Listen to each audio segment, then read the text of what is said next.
You don't get freedom peacefully. Freedom is never safeguarded peacefully. Anyone who is depriving you of freedom isn't deserving of a peaceful approach by the ones who are being deprived of their freedom.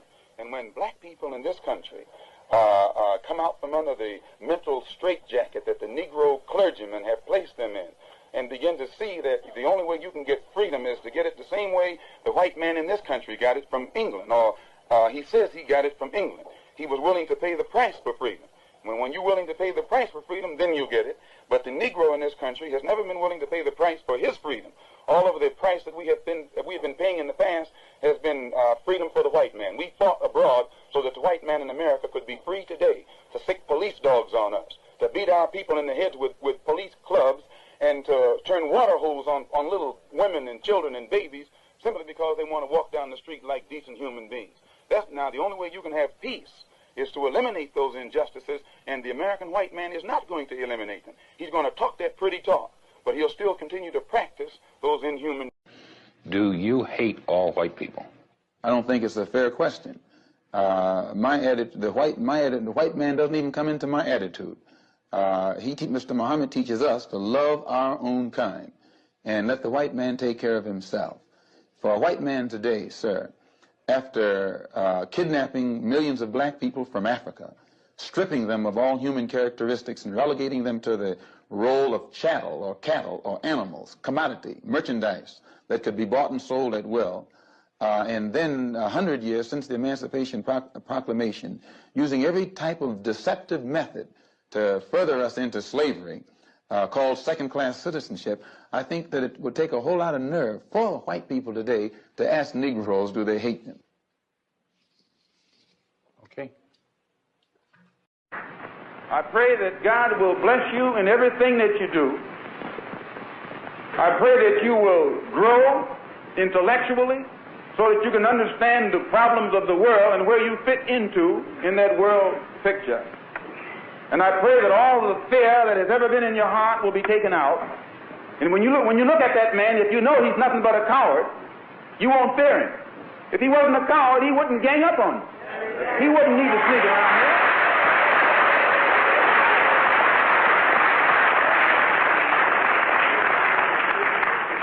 This is how they function. They function in mobs. That's a coward. They put on a sheet so you won't know who they are. That's a coward. No. The time will come when that sheet will be ripped off. If the federal government doesn't take it off, we'll take it off.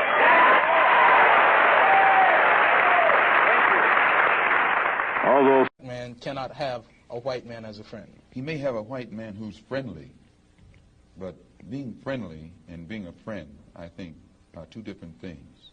I think there are many whites who act friendly toward Negroes. A fox acts friendly toward the lamb. And usually the fox is the one who ends up with the lamb chop on his plate. The wolf doesn't act friendly, and therefore the wolf has more difficulty in getting the lamb chop in his plate.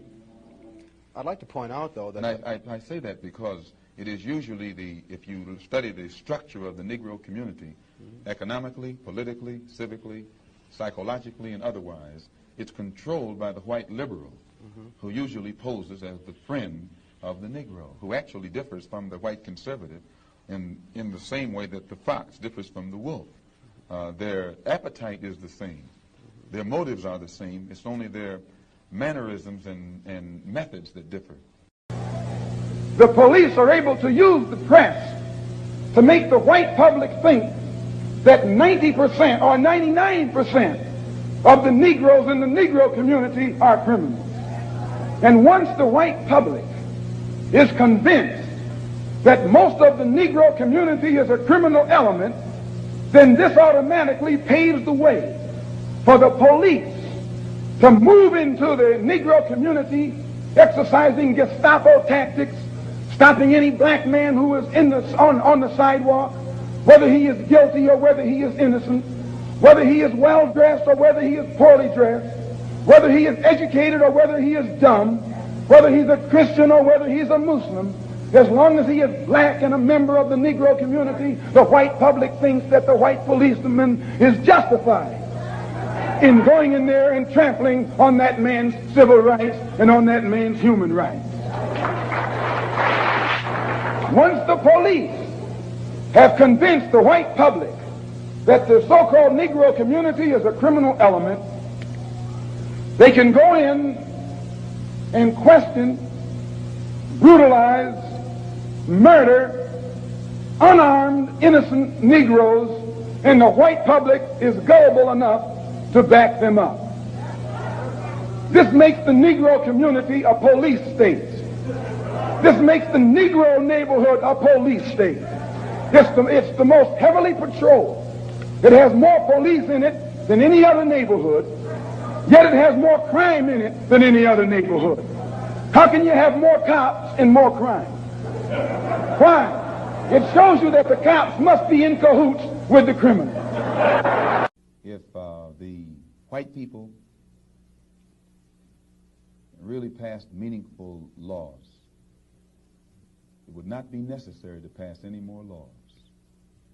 There are already enough laws on the law books to protect an American citizen. You only need additional laws when you're dealing with someone who is not regarded as an American citizen. But whites are so hypocritical. In defense of liberty for human beings, it's no vice. And when one is moderate in the pursuit of justice for human beings, I say he's a sinner. And I might add in my conclusion, in fact, America is one of the best examples when you read its history about extremism. Old Patrick Henry said liberty or death. That's extreme. Very extreme.